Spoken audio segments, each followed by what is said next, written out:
One of the first artifacts that you think about when you think of the National Museum of the United States Air Force is, of course, the North American XB-70 Valkyrie strategic bomber that's in this gallery on the opposite side of the room. But I want to tell you about another Valkyrie that's on display here in the museum, because while the XB-70 Valkyrie is an interesting look into the past of Air Force history, this aircraft, the XQ-58A Valkyrie, may be an interesting glimpse into our future.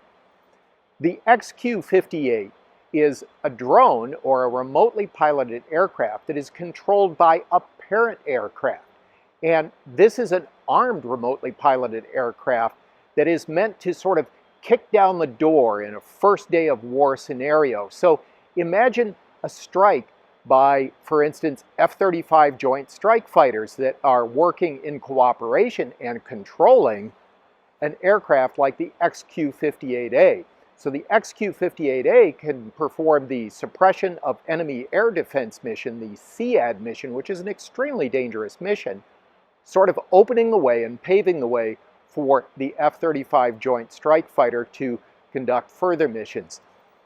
So the XQ-58A Valkyrie might be an interesting glimpse into the future of air combat. Now, this was a test aircraft that was evaluated by the Navy, the U.S. Air Force, and the Marines.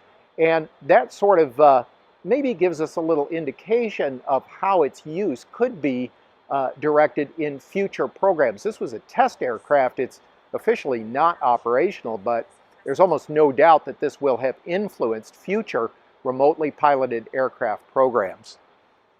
So while there's a ton of things here that kind of harken back to the past and the history of military aviation, this may be an interesting glimpse into its future.